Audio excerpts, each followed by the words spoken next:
So we're heading about 6 hours outside of Austin,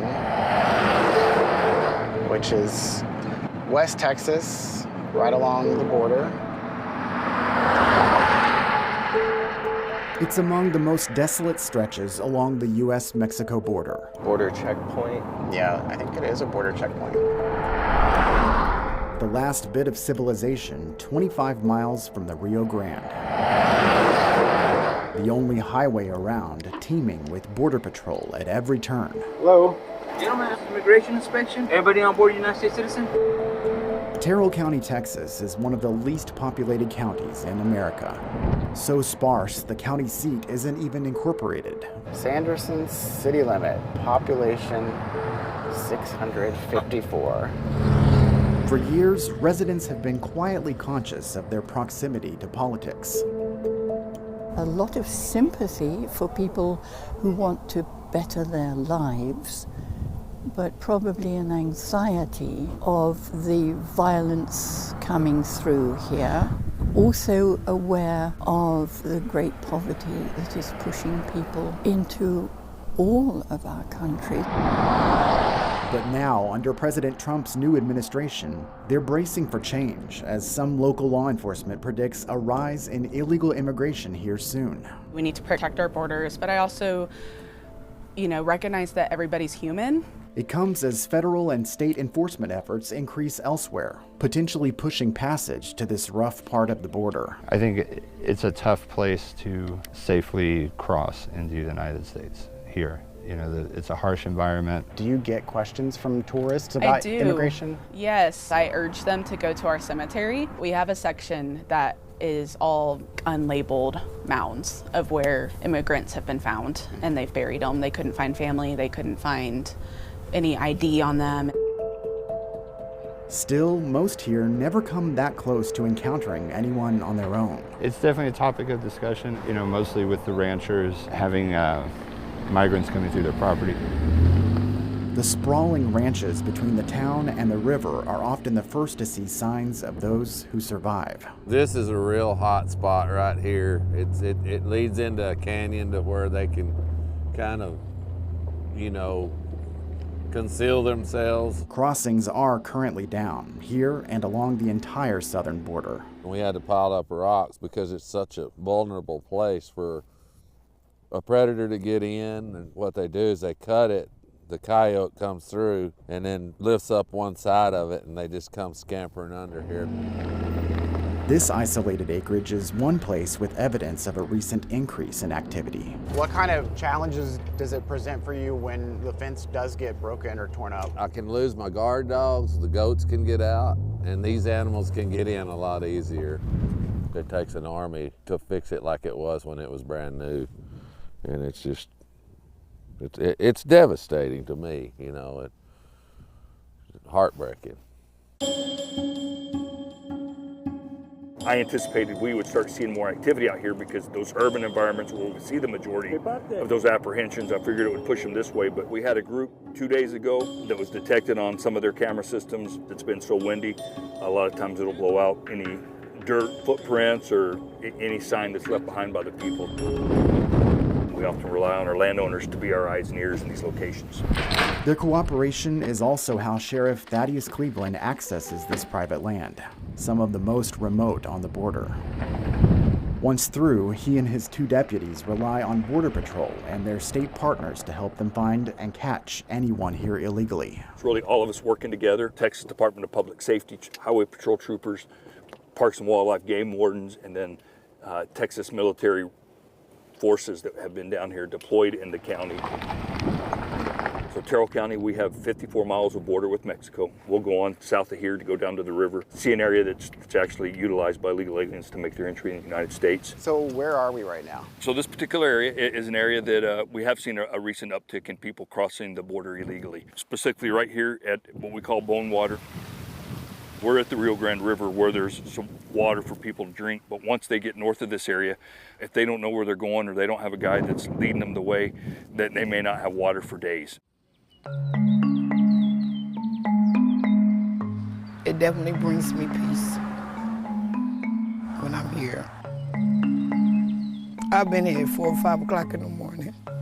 in the dark, and I just talked to her.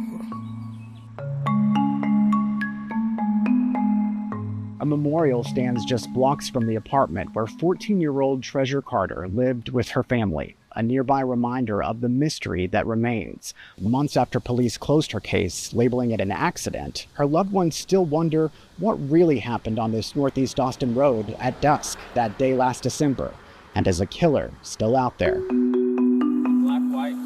Black female. Looks like her name's gonna be Treasure Carter, Trey. She's not breathing right now. This is a classic whodunit. 911, do you need an ambulance? Ambulance, yes. So it was really dark. We were just headed out to get a bite to eat, and I saw something in the road. Oh my gosh, you know, that's a person. Hi, we just found a body on the side of the road. I think she was either hit by a car or something. I figured she was a teenager, and she was laying on her, about right here, I'd say, like on her back, face up. Okay, and are they awake? Her eyes are open, but she's not responsive. I, of course, called 911 immediately, and I performed CPR, waiting for the paramedics to arrive. I'm going to tell you how to do chest compressions. Okay, all right. Count with me. 1, 2, 3, 4. 1, 2, 3, 4. What did you think had happened? It was a little kid that got hit by something, struck, tossed up in the air. Something hit her. 1, 2, 3, 4. At first glance, you see a body, you see a scooter, you see shoes scattered. The paramedics are here. Thank you. Okay. She's been hit. I don't see any way else to explain it. What's that? Scooter right here. We went back to get her scooter, but by that time, now her scooter is gone. The scooter that Treasure was riding was left at the scene, and then the next day it disappeared. My investigator responded to look at the scene. He indicated to the patrol officers that they should probably go ahead and seize the scooter, even though he wasn't sure if it was involved, but that should have been done at a minimum. Yeah, I saw it. It's like a little push scooter or something. But for whatever reason, it was not seized at that time as evidence. Dude, I think she got hit by a car intentionally. The report also notes the location of the scooter along the road where I'm standing. Treasure's body up to 40 feet south, where you see the first orange cone, and then her shoes up to another 50 feet south, where you see the second orange cone.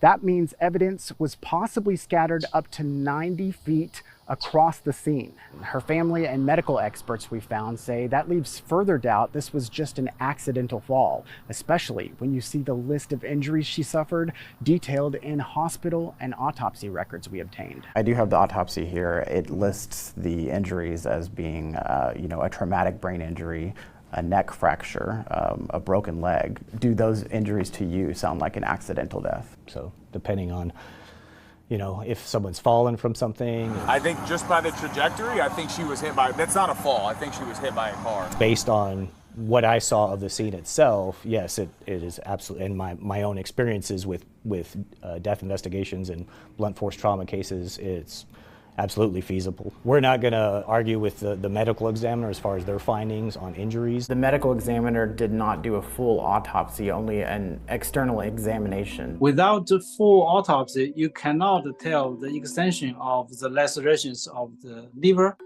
and all the stomach, which should give you some evidence of the direction of the driving. They'll lose a lot of evidence. We recently shared those expert opinions and our findings with the Emmy, and as a result, within days, it reevaluated the case, still listing it as an accident, but the amended autopsy report updates a key point, now saying a motor vehicle was most likely involved. And with more information, the manner of death, accident, may also be amended.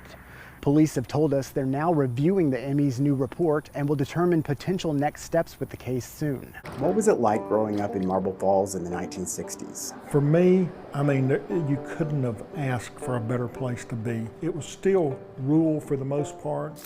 How many people were you going to school with? I think there were around 60 in our class.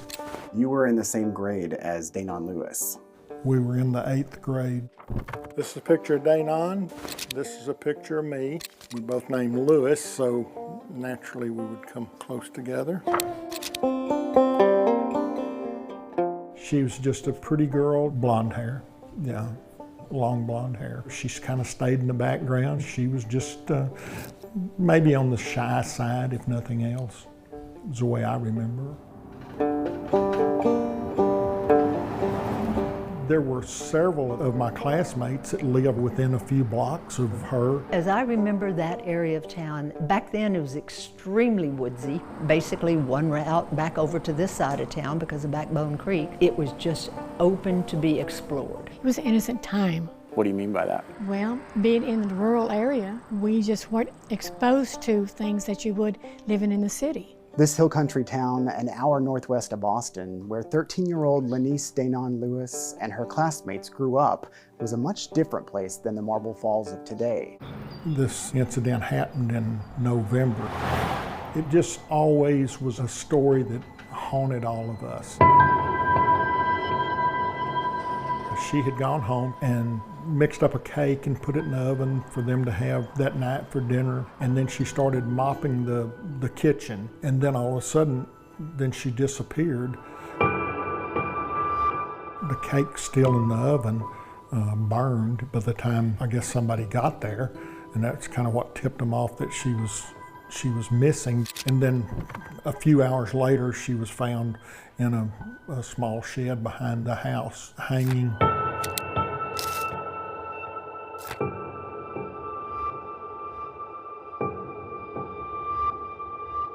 It wasn't the norm for Marble Falls to have an 8th grade girl die or be murdered. It was a real shock to all of us. It wouldn't take very much of an investigator to figure that out, that something doesn't smell right about the whole thing. Records from any investigation in that area of Marble Falls in the 60s are missing. Officials found nothing in the archives except Danon Lewis's death certificate, signed by Justice of the Peace, or JP C.B. Wall. He listed the cause as an accidental strangulation, suggesting she tied the rope around her own neck too tight. It's a narrative Judge Wall maintained since the beginning, telling the local newspaper early on he was convinced she died of an accidental hanging. But many people in Marble Falls refused to accept that. What was the reaction from your classmates when that news came out? It's just like unbelievable that she would do anything like that. We just didn't see any way that that was what happened. You know, she was murdered. Many states primarily use elected or appointed officials called coroners who have some training to investigate and certify deaths. Some primarily use medical examiners, doctors who've studied forensic pathology to conduct autopsies for that purpose. And a handful of states primarily use other elected officials to act as coroners, including Texas, which is the only one to specifically utilize justices of the peace. There are medical examiners here, but only in 14 counties. The rest rely on JPs to carry out that coroner role on top of all their other duties. They're not required to have medical training like a doctor, though they can contract for autopsies in counties with medical examiners or private entities, but often that does not happen. Take Burnett County, where Danon Lewis died. In the past 5 years, JPs there have investigated nearly 800 deaths, deciding to send fewer than half elsewhere for autopsies. When someone passes away, our county doesn't have a medical examiner, the JPs, that is a duty of ours. We go to the scene to determine what the cause of death is. If you suspect a crime has occurred related to that death, what do you do at that point? I'm pretty well going to send that person first off for an autopsy.